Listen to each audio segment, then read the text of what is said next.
Hey, this is Stephen Teresi here, talking today about talking about your research. I'm a fourth year graduate student in the physics department, going into my fifth year. And what you are about to listen to is based off of a presentation that was presented at the Women of Color Project's 2019 reunion, held on August 15th, 2020. Hi, my name is Lauren. You guys might remember us from last year's Statement of Purpose presentation. We're really excited to be back. And I'm also going into my fifth year as a physicist working in pattern formation.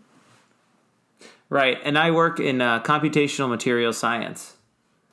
So without further ado, let's start talking about our main subject matter for the day. So first of all, the motivation that we had in sort of putting together this talk is that it turns out that talking about your research is a completely different skill set to doing research. They're actually not always super well correlated, as you may already have found. However, even though grad school gives you ample preparation in performing research, if you're able to communicate, that's a skill that you can take with you for the rest of your life. Especially in academia, a lot of the communication modes are actually based on very similar structure. So once you kind of have something down as like a talk or as a paper, you can kind of apply that more broadly within research to other things like grant proposals, Twitter threads, now increasingly interviews and everything like that. So turns out that the best science in the world actually just doesn't mean anything if it's not communicated well. And you may even find that good communication can sometimes feel rarer than good science. And that there's kind of a hidden curriculum in graduate school that you don't always get formal instruction in. The hope of this talk is to sort of demystify some of the skills that you'll find other colleagues will have. Sort of maybe they'll pick it up along the way, or you'll notice that certain communicators that you see are sort of naturally gifted. We want to sort of lay those bare so that you can take these principles of good communication and make them work for you. Now, one of the usual caveats is that there is no one way to be a successful communicator. There are as many different communication styles as there are people. And so some people are outrageously successful communicators because, they maybe use humor really well, or they have flashy graphic design, or they have a lot of personal stories that tie well into the science. Other people shy away from the personal touch, but they give really, really crisp, clear technical details where it feels like you are just learning at an efficiency rate that is super, super rare and really wonderful to behold. You can think of maybe some of the best lectures you may have ever heard, as even if there's not necessarily jokes, if they're just laying out the concepts in ways that are so clear, it sounds like you're hearing them for the first time. We can all shoot for that for like colloquium talks and for our group meetings. Our goal is that for as many listeners as there are of this sort of podcast version of the talk, that you will have as many successful communication styles come out of it that are all different and unique. Ideally, these principles will help to scaffold your voice, ideas, and style. So the way we're going to structure this talk is first we're going to break down, I guess, what we're calling a case study, where we review an elevator pitch that actually one of us gave as a young grad student and kind of break that down and see how we can improve it. And then we're going to zoom out to what we call the 5 core components of research. This is just a way to structure any kind of research program so that then once we have these pieces, we can then build them up to fit any kind of audience or medium that we see going forward. And then the third part of the talk is we're just going to cover some of the common formats that you'll see in academia, like talks or papers or posters. All right, so let's say you're visiting the grad school of your dreams and you run into a professor in the hallway and they go, "Oh, well, I see you're a new grad student. Welcome to W+OCP University. What are you interested in working on?" And then you might say, well, actually, I was thinking about working for you. "Oh, hey, that's wonderful. So tell me, what have you worked on in the past?" Yeah, so freeze frame here. There's a lot of different things that you could say in response to this question. And so actually this is based on a real story. The elevator pitch sometimes might come out sounding something like this. So when I hear, what have you worked on in the past? I say, so my most recent research project, basically we're solving these integrals which describe laser cooling. It's a triple integral over different directions. And so we're solving an optimization problem by numerically searching over different laser configurations to find the lowest temperature possible. And this involved a lot of numerical coding in Python. We just submitted this to PRA. Now, there's a few things that might be wrong with this elevator pitch, or that could possibly be improved. So the first sentence was, so basically, we're solving these integrals which describe laser cooling. Why? That motivation is not provided at the beginning of the pitch. So the next detail that's added on is, it's a triple integral over different directions. Now that does add some detail as to what was done, but it's on a shaky foundation without prior context. After that, next sentence is, and so we're solving an optimization problem by numerically searching over different laser configurations to find the lowest temperature possible. The objective is finally stated, but why this is important was not quite made clear. After that, and this involved a lot of numerical coding in Python. Now that's descriptive of the day-to-day, but it still requires more backdrop to understand. And then finally, the last line is, and we just submitted this to PRA. Well, that's good. That at least involves a student taking ownership of what they've accomplished, and that it informs that a presentation has come out of it. But we'd like to offer some ways in which this elevator pitch could be improved.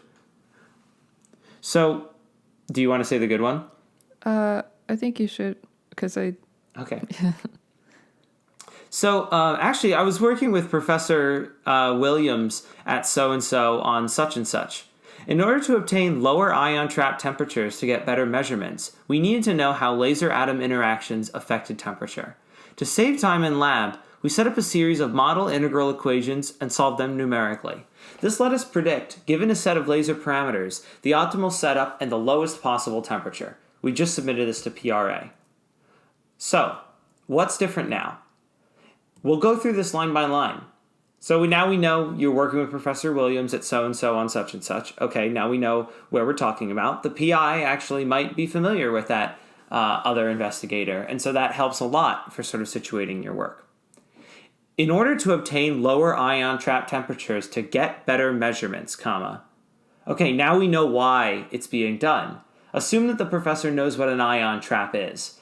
What it is doesn't necessarily matter so much, but we now know what the goal is, that we want to get better measurements out. Next part.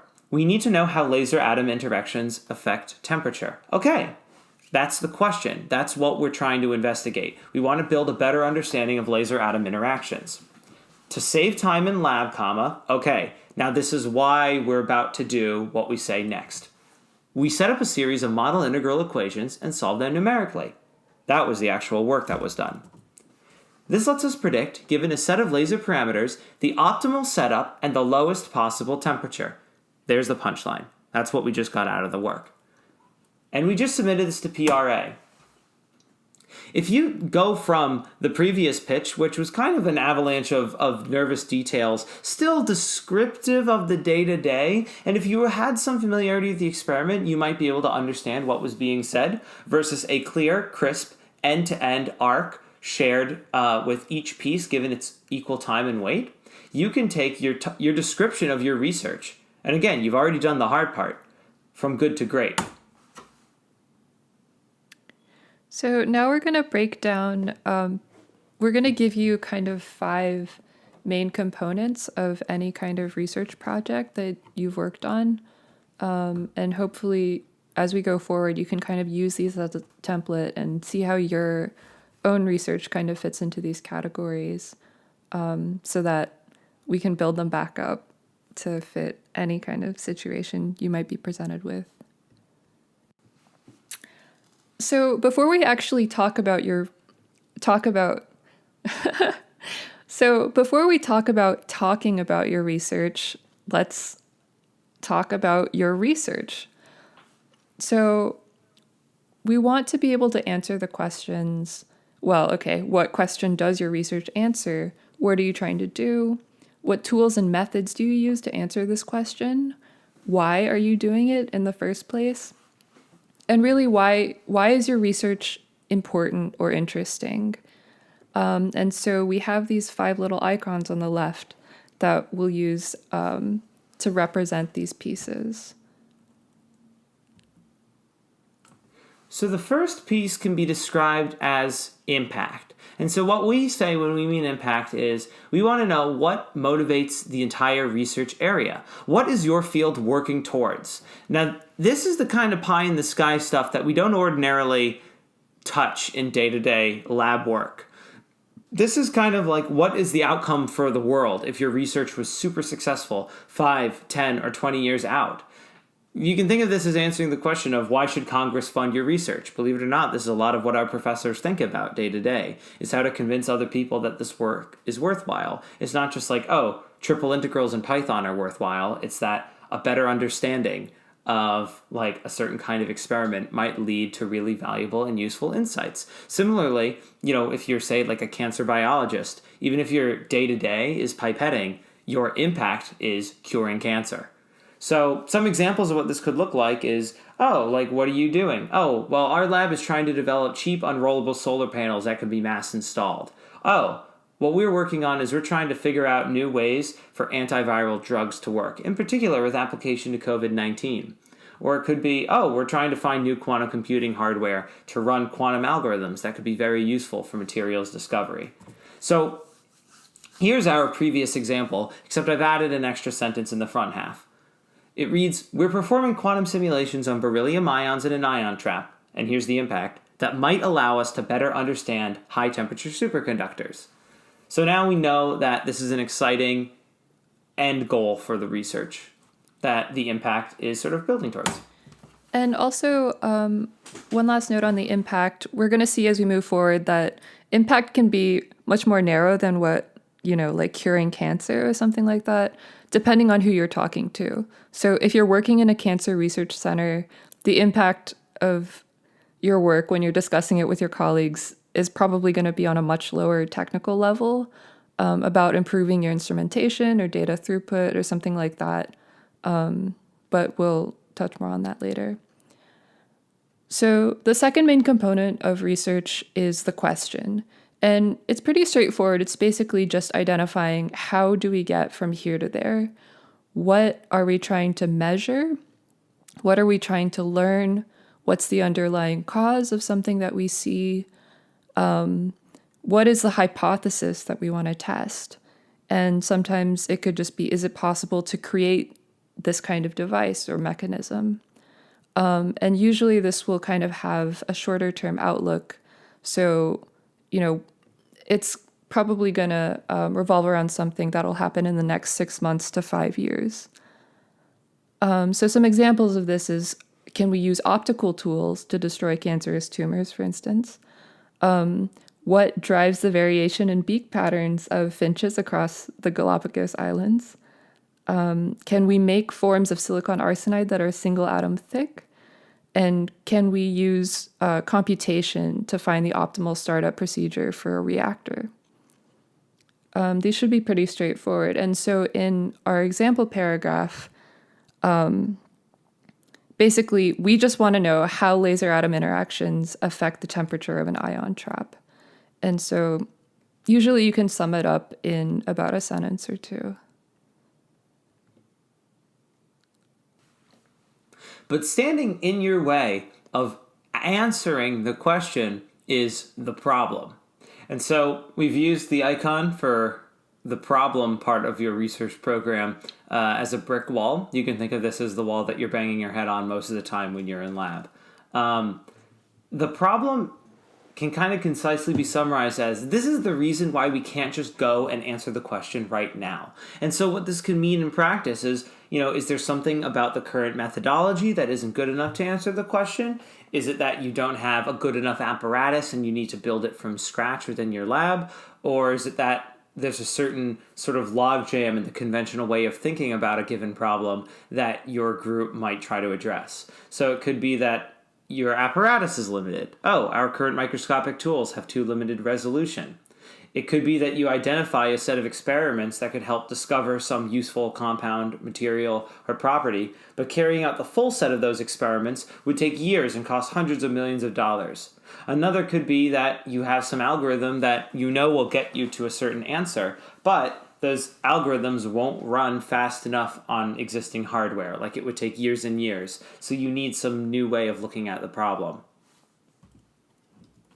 In the previous example, the problem is stated as the following sort of sentence. Manipulating the high-precision apparatus is challenging, so to save time in lab, comma. So we've added a few extra words here to really sort of paint that picture of why we would want to use a computational technique, or at least we're teeing up the next part of the elevator pitch. But emphasizing that, if we were to do trial and error of retooling our experimental apparatus to try to find the lowest ion trap temperature, then it would take months and months and months, and that's not a good use of time. And that this process could be error prone, it could be challenging, it could be risky for the experiment. Just pointing out that there is something standing in our way to understanding the laser atom interactions within our experiment. It's not just that easy. So the fourth component is the method. Now we're really in the trenches. This is probably where you spend like 90% of your time as a young researcher, is really what you're doing, what work you're putting in to answer the question. And so the method is really just what's in your toolkit and how are you using that to answer the question and overcome this problem. Some examples of this could be maybe you use some kind of new analytical technique that you can apply to a simplified version of the problem. Maybe you create something that can make a new measurement possible. And this can also just be as simple as, well, we think about this long-standing problem in some new and unique way that hasn't been applied here before. One thing I want to emphasize here is that this is something you might want to zoom in on, or the aspect of the method that you want to zoom in on is maybe how it differentiates you and your group from other people in your field. So if you have some kind of specialized equipment that can measure something to a precision that like no one else can, or if you can calculate something that no one else can, that kind of thing is a really great thing to emphasize.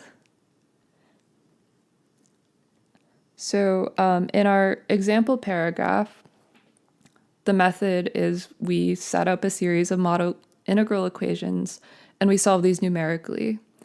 And so usually we'll see, especially in written form, you usually only spend a little bit of time explaining the method pretty broadly. You definitely want to be able to summarize what's going on and let people know, okay, I get an idea of what you were doing. But outside of papers and specialized talks, you really don't have to go into that much detail usually. So finally, the fifth component of any good research program is what you actually learn. And so we're going to call that the result. So you can think of this as, sort of like the song at the end of the episode, where it's like, this is what we learned today. This is the moral of the story. This is what we know now that we didn't before. This was the worthwhile nature of our measurement, of our calculation, of our observation. This is what we now understand that we didn't before. So this could be, for instance, we set out to measure the scattering cross-section of some particle, and we measure that value. Like, we have a number sort of out from that measurement. We were trying to develop a new system that allowed us to take care of this quantum system called a qubit and to allow us to better control its state over a longer period of time. And we showed just that. It could be that, you're trying to isolate what it is about a certain cancer drug that works on some target protein, and then you find that, okay, it's this part of the drug. This is how it works. So you can think of this as the discovery that you've made, ultimately. And so in our example paragraph, this let us predict, given a set of laser parameters, the optimal setup and the lowest possible temperature. So we advise that you sort of think about these 5 categories and understand how your own research projects could map onto them. Because if you have a strong sort of internal grasp on what the lines are between your big picture pie in the sky sales versus the question you're trying to answer versus the everyday practical problems that you face in lab, the methods that you use to solve those problems, and then finally your result, you will be really well off. Honestly, these tools, are sort of these ways of thinking about research programs, make it much clearer in context how you need to sort of slant your research. So back to our earlier example, sort of one way that, science communication can fail is you overemphasize the method. Because, I mean, that's a natural and forgivable mistake. That's what you do all day. But that is most relevant to the people who are doing the things that you do, which should be very small in number, ultimately. It's mostly just people in your lab and people in your adjacent field who really know your methods inside out, forwards and backwards. And so if you prioritize that day to day, you might forget to talk more about the question or even the problem that motivates your method. So don't forget to talk about the results. That's another thing that, it sometimes happens for projects that are in progress. But oftentimes, if you forget to talk about the result, you forget to share like what it was about the research that was successful. And if you don't have any impact at all, if you're talking to somebody who's not familiar with the ultimate promise of your field, they may not even understand like why they should care about all the things that you're saying to them. So now we're going to just go over some basic principles that you can apply in any medium, about how basically to arrange these 5 components. So the first tip, and the one you should always come back to, ask yourself constantly, is who is your audience? You're going to have to adapt in every situation to tailor what you're communicating to them. And that's right why we went through the trouble of breaking everything down into these 5 components in the first place, is to build them back up in a custom way, depending on who you're talking to. And so you might only want to emphasize some of the aspects of your research. So depending on how long you have to talk or how much technical detail they may want to know, and really what part of the research they're interested in. So are they interested in hiring you or admitting you as a student? Are they more curious about the specific capabilities of your group in some kind of collaboration setting? Or do they just, curious about what you do in lab all day? So we're going to break it down into a few broad classes of audience. So first, you might find yourself talking to somebody who's not even in STEM at all.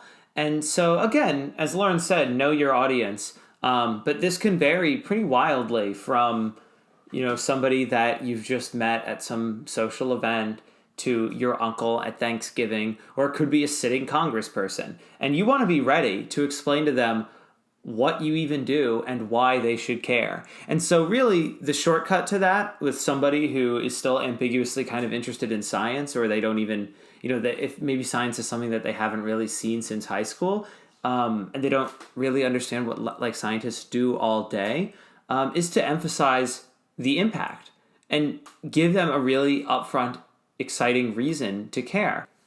So you might say, oh, we're trying to cure cancer. Oh, what we're doing in our lab is we're trying to discover solar panels that have efficiency better than anything else that's out there. Then you can talk about your question if you have their interest, and also the result added to taste. But really leading with the impact is going to be a good way to go when you're talking to non-STEM people. Now, if you're talking to people who are out of field in STEM, like this might be somebody who maybe you're a physicist and you're talking to a biologist, or perhaps you're a chemist talking to a computer scientist, they might not know the sort of broad picture scope and impact of your field. And so it's good to kind of get them interested in that. Like, oh, well, I'm working on photocatalysts, and that's compounds that turn sunlight into useful chemicals. And then you can, because they are scientists, they'll have some familiarity with the overall sort of arc of research programs. And so you could lean a little bit more into this sort of question and problem space. Now, meanwhile, when you're talking to people who are sort of in the same field, again, this is all conditional on your audience. You could be at a materials science conference, so you don't need to necessarily explain like the big picture promise of your field. Or if you're talking to, another cancer biologist, but maybe on sort of a very different side of things, you don't necessarily need to rope them in, but you need to explain to them how your research program is contributing to the field. And one reason why this conversation could be happening is there might be opportunities and possibilities for cross-pollination. So when you have this kind of a conversation, first of all, they'll understand questions, they'll understand problems. But it could be that if you share a little bit of your method, they may be able to sort of connect with you there, like, oh, that would actually be very useful for something that we are trying to do right now in our lab. Or, that might be an invitation for them to tell you a little bit about what they do and what they do differently, so that you can learn from that too. So when you're talking to an expert who's in field, something that you're likely to experience, and this was kind of our motivating example for our case study, is the question that you're kind of answering for the other partner might be, or the question you're trying to answer with your sort of conversational partner is, should we collaborate? Like, is it possible that we'll work together soon?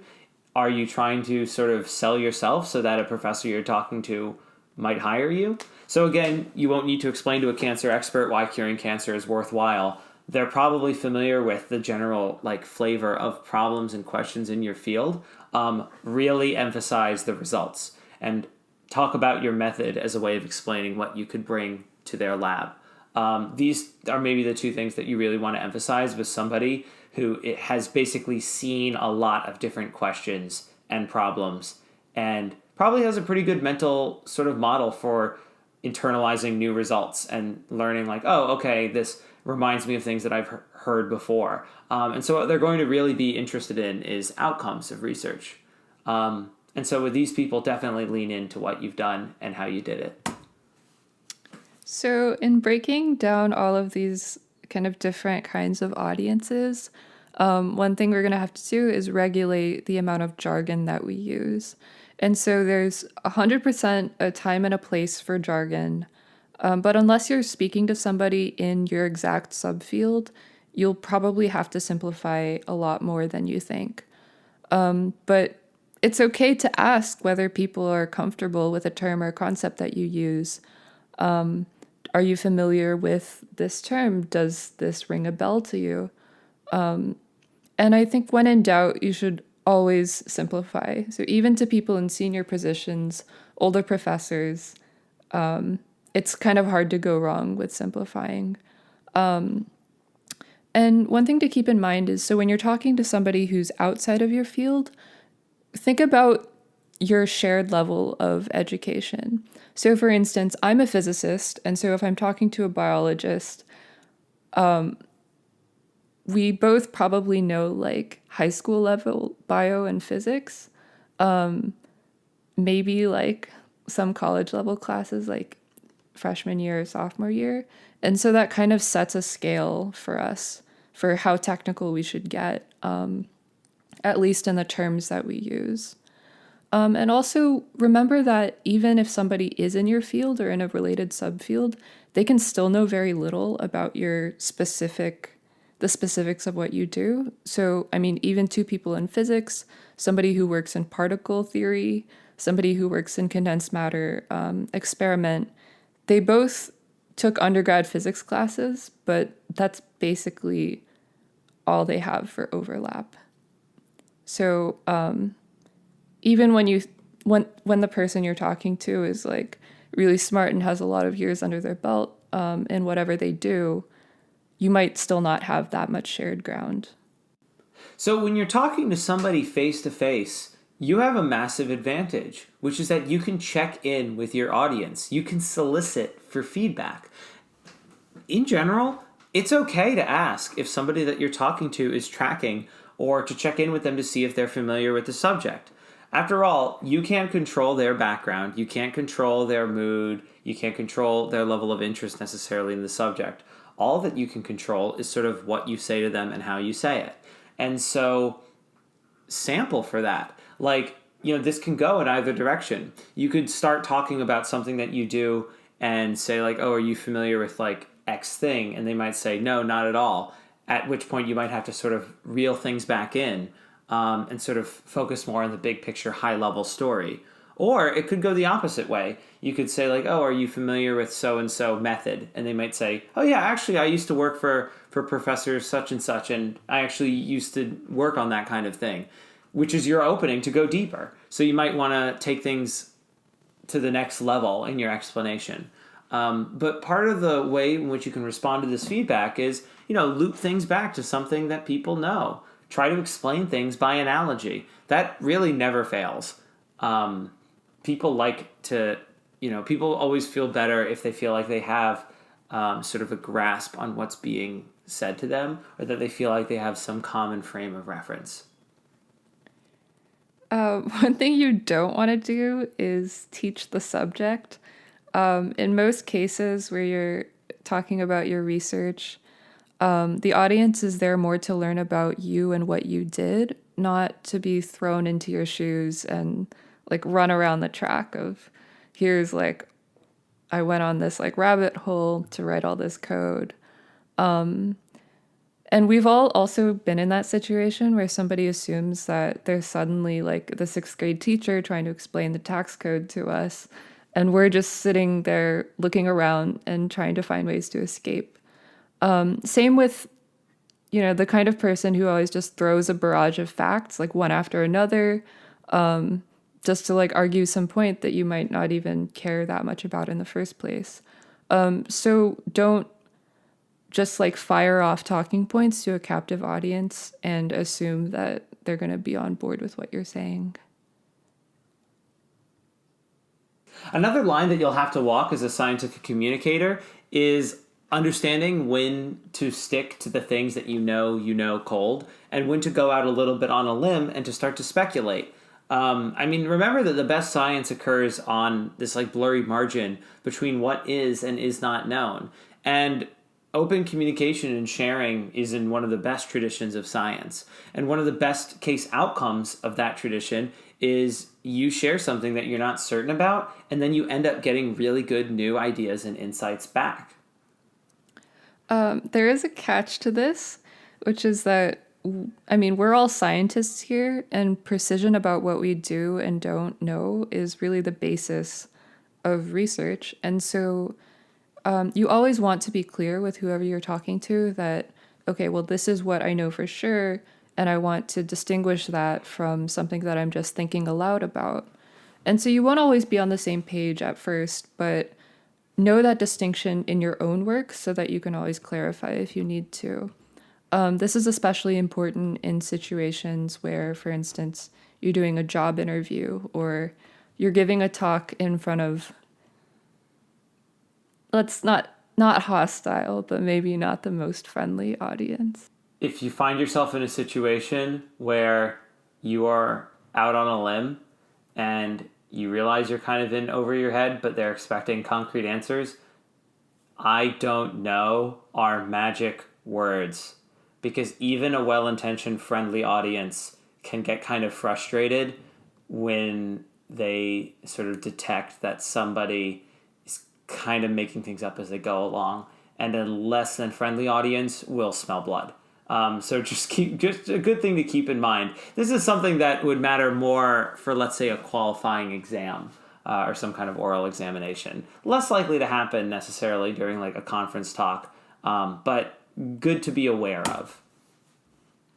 So going back to the sort of division in our projects between things like impact and the question and your method, it's okay that your big picture sell is not necessarily the same thing that keeps you occupied on a day-to-day basis. It's, commonly widely regarded as a virtuous thing to be humble, but try not to structure your communication around too much humility. If there were twists and turns in the project, that's normal. The audience might never have to know that. If a part of your story doesn't spark joy, just cut it, and the audience will never know it was there. Like if there's a certain figure that came from some side investigation that you're not really sure of, or that you're not necessarily like you aren't quite so sure how it fits into the bigger picture yet, unless it's absolutely integral to the main sort of like plot of your work, you can also just focus on the things that went well, and to focus on the things that you do know and are comfortable sharing. This is also a good thing to keep in mind. So when you're reading other people's papers or watching other people give talks, it's not like everybody just formulates neat hypotheses and goes out and tests them and gets some clean result to write up. I mean, most of the time, as you all know, it's actually a really, really messy process. And so know that usually what you end up seeing can be a very different version of how they got from A to B. And don't, compare your day-to-day work to what you see like in a polished conference talk. And one last thing is that it's also okay to assume, it's also okay to take ownership of the larger project that you're a part of, because especially as a young researcher, you're usually just going to be a small part of something much larger and only really know about the steps and missteps that you personally took. Postdocs, professors, they all understand this. So it's okay that you say, okay, well, this is what we did. And don't feel like you have to, put your hands up and say, well, I don't know, I was just the person who wrote the code. Don't feel like you need to downplay your role or knowledge just because you're a more junior member of the project. Yeah, and also when you're talking about your research retroactively, it is okay to sort of trim every little twist and turn.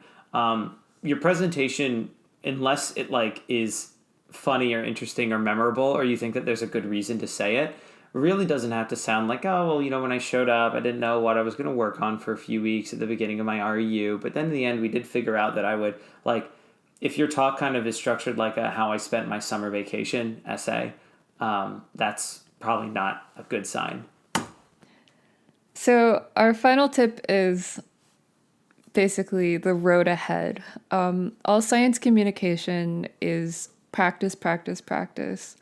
And as a student, you should proactively, aggressively seek out any opportunities to speak, to talk about your research, to network, because this will get you more feedback and it's really the fastest way to get better.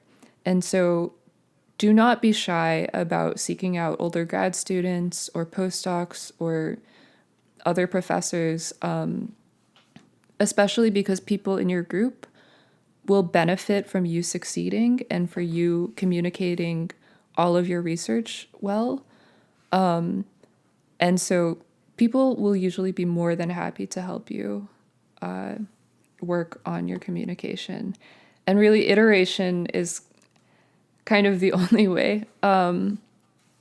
So even if your talk is like 20% complete, just start practicing it so that you can get to the next version. Get a draft down as soon as you can, come back to it regularly. 5 minutes a day is much better than like a 6-hour stretch right before you give this talk. And another benefit of this is that you're going to be more prepared for questions from your audience and also for framing your own research in general. So knowing exactly what your communication can and can't explain to your audience, it means that you can really draw like a neat box around the aspects of your work that you need to know inside out for audience questions, for instance, and other aspects that maybe you don't need to know that much about because it's kind of outside the scope of your talk or your paper. And so you'll know better what you know and what you don't know. Yeah, and so one tip that we'd like to impart, even though it is an uncomfortable one, is that it is simultaneously extremely painful, but also incredibly effective to record yourself presenting. So whether this means giving your talk to a webcam, or if it means using the voice memo app on your phone to just listen to yourself talk. This is a really, really fast, efficient way to get better, because you will hear every and you'll hear the mistakes and the missteps and the false starts and the doubling back and the sort of rapid sort of self-correction that goes into sort of unrehearsed speech. And being aware of it will help. Basically, you can't fix what you won't face. So recording is a really fast way to get to the bottom of those sort of surface level issues. Although it is helpful to hear yourself presenting the argument in the same pacing and speed as your audience will, because it's often that it's oftentimes like that. The elevator pitch from the very beginning of the talk, the sort of bad version of it, came from a speaker kind of not having a full picture of how what was very clear in their head sounded like when it came out, kind of in an uneven, unordered way. So yeah, now for the remainder of the talk, now that we've gone through our 5 core components and our 6 tips and tricks, we'd like to briefly comment on some of the common formats in which you will find yourself communicating your science and your research. And so these formats are the elevator pitch, which, that's just a brief informal talk, an actual research talk, which is given with the benefit of slides as a visual aid, then your poster, which is kind of somewhere between an informal and a formal presentation that is done with your static poster-based visual aid, and finally written summaries. So the elevator pitch is usually something that you're going to give to somebody who's already in your field, or maybe you're a subfield, maybe someone you run into at a conference for your subfield. And so usually they're going to want to know who you are, what aspect of your research will affect them. And so some conferences are actually facilitating this formally by having a bunch of flash talks for a large audience. And so you get less than 5 minutes, 5 maximum, to just get up there on stage and talk about your work. So because 5 minutes is really not a lot of time at all, I mean the length of like a pop song, a long pop song, so you're going to have to be laser focused on your goal the whole time. And that is to leave a positive and memorable impression about you and your work. And so the main thing is that they need to care about who you are, what you're doing. So lean on ways that you can differentiate yourself here and make yourself memorable. Because you want your audience to come away being able to say like, oh, they're the person who built this thing. So really zone in on the results of your work, and as well as the question that defines kind of the space that you work in. And then if they're interested, they can always follow up with you for more details about the method or other subtleties. So it's really just about getting the foot in the door and not about explaining every detail about what you did. Now, let's talk about research talks. So these are going to be, as mentioned earlier, a little more formal and longer.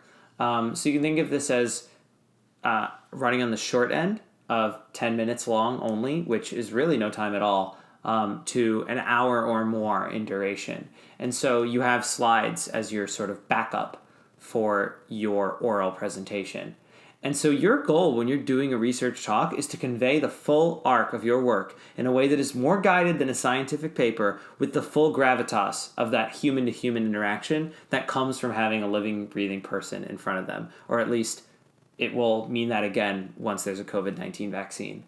So, of course, some of this is lost virtually, but the principles remain the same. Ultimately, you have a home field advantage when you're giving a research talk. You know that you have an audience, that they're all in front of you, they're all sitting in chairs, you have their undivided attention, you got to plan, you got to prepare for this moment, you're not off the cuff, you're not querying for feedback, or you're querying for limited feedback. You have all of your visual aids queued up in an order that makes the most sense to you. They will be at your command with your remote, and you marshal them in order to communicate your science as best you can, fitted to your audience and fitted to the format. There's so much to get right here, and a really good research talk is kind of at the heart of many, many different absolutely pivotal and formative moments of your scientific and academic career. So let's talk first about the full glory version of the research talk. So you can think of this as maybe a departmental colloquium or a seminar. Lauren will say more. So the full research talk is when you have 60 minutes to discuss your project with everybody in a given department or subfield usually. And so usually we're going to recommend that this be structured kind of like an hourglass. So you want everybody in the room to be able to understand the beginning and the end, because that's really what people are going to remember. Use as many pictures and videos as you possibly can, as opposed to text or equations. And you can give a few details in the middle about the methods that are relevant, maybe to people in your subfield. And it's totally okay that at that most specialized point, you really only have maybe 10 or 20% of the audience who really gets everything about what you're saying. But it also doesn't have to be that long. Again, usually these talks will kind of revolve around something that's already in print as a paper. And so if people are interested, they can always follow up there. And so don't feel like you have to walk everybody, if it is about a paper, walk everybody through the whole thing, line by line, or any calculations, if you don't think they really contribute to the broader story. And you want also everybody to, again, at the end, be awake and to be able to say, okay, well, I may not have understood everything, but I know what they ended up getting accomplished. You're not always going to be talking to a group of people who are sort of in your field, who are maybe in the subfield. Sometimes you're going to be talking to your lab group.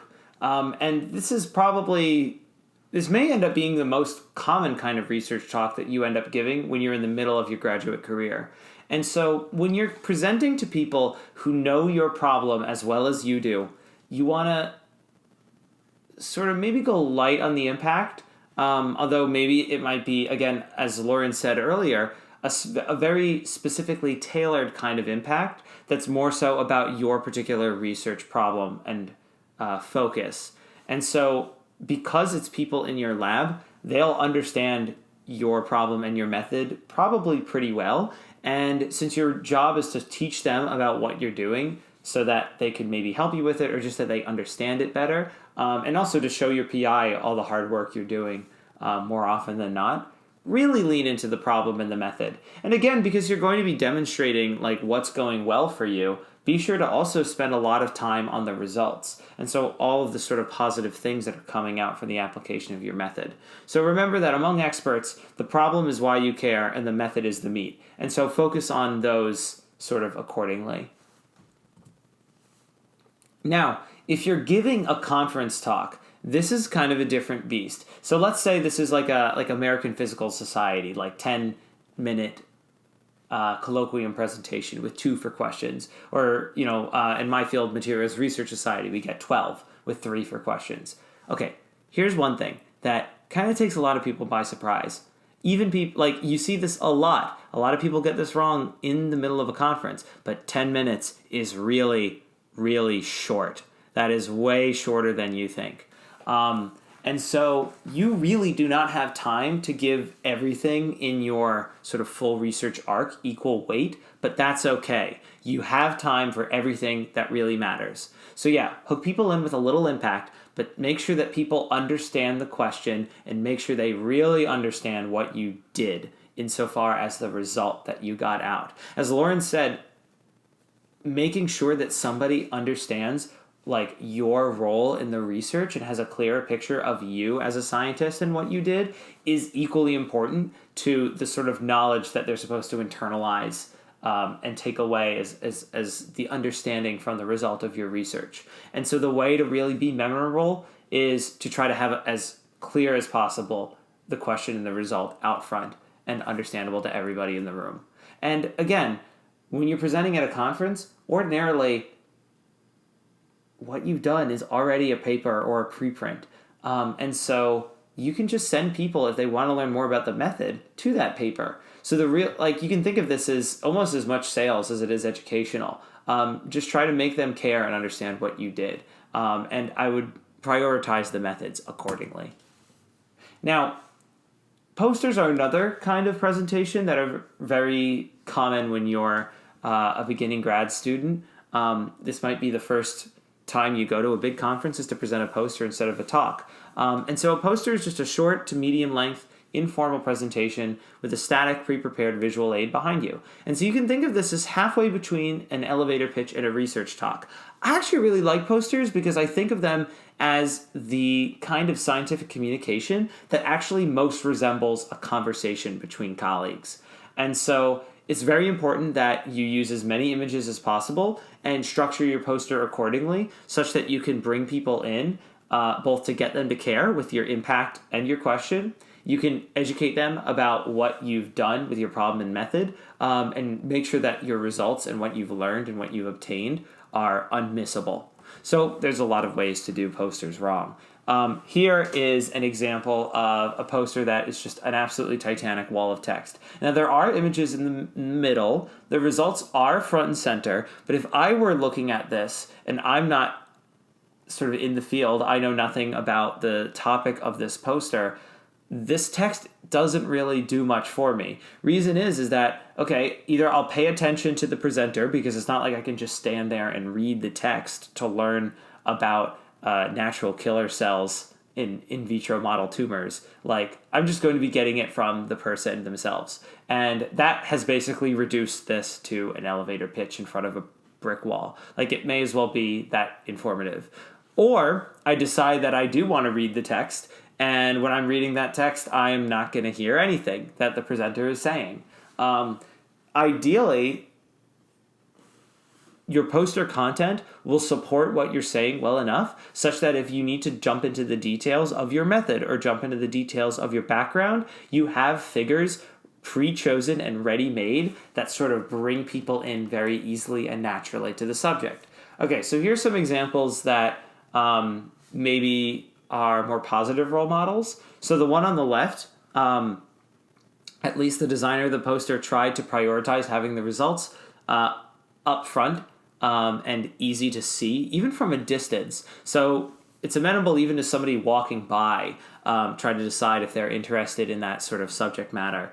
But the background and the work, so the work being where the methods are sort of shared, and the background being where the impact and problem kind of live, those are all figures, and they're all pictures. So instead of me standing there explaining 1,000 words about what a photocatalyst is, we have 2 images ready to go so that people can understand what's happening.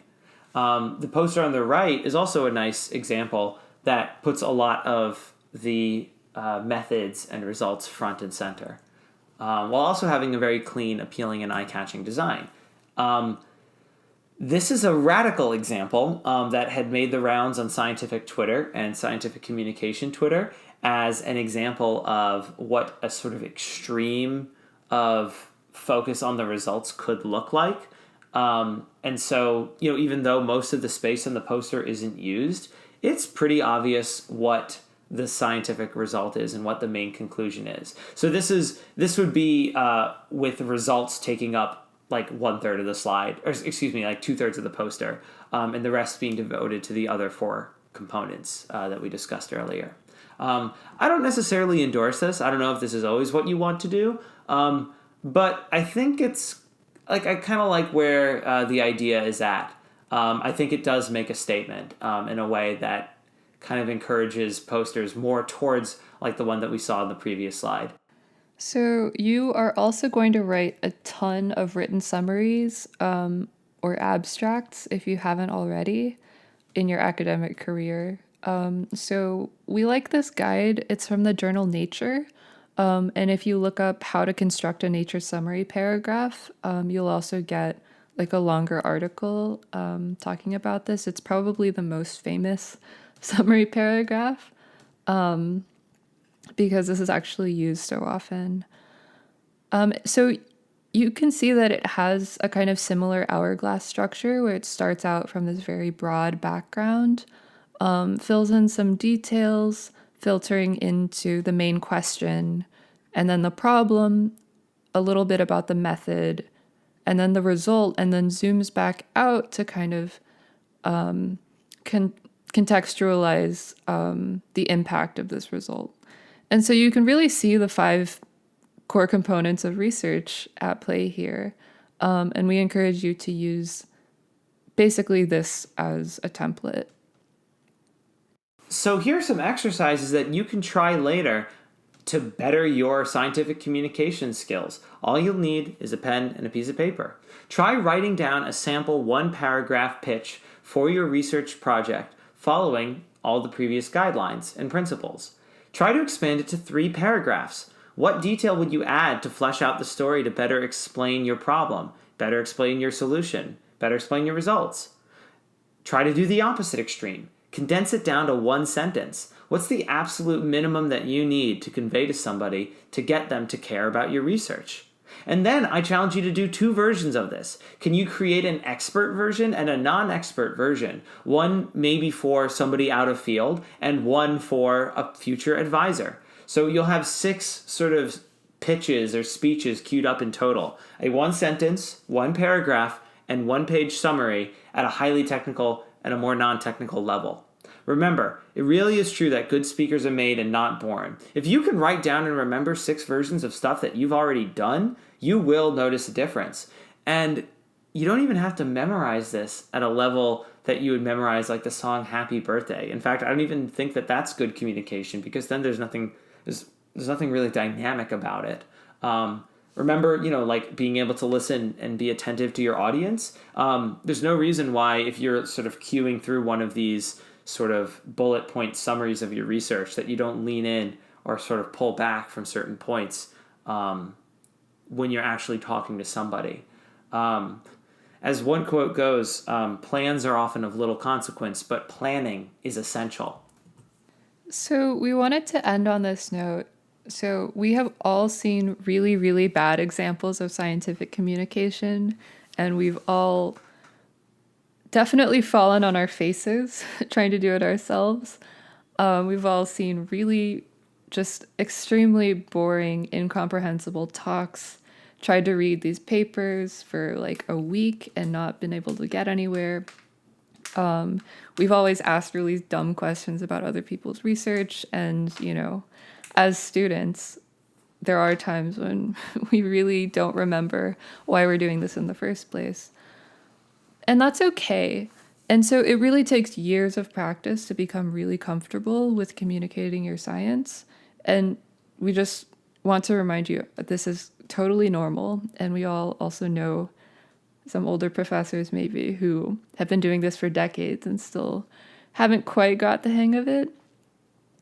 But we're also all here because someone at some point has communicated their science well to us and inspired us to major in science, continue in research, or join their lab. And so we encourage you to think about the people who have reached you and take that and use that to communicate your own science to the rest of the world. So thank you very much. Yeah, thank you very much for your attention. And please feel to follow up with either of us individually. Our emails are on the W+OCP website, and either of us would be really, really happy to hear from you, to hear your feedback, your thoughts, and any other questions you have about scientific communication.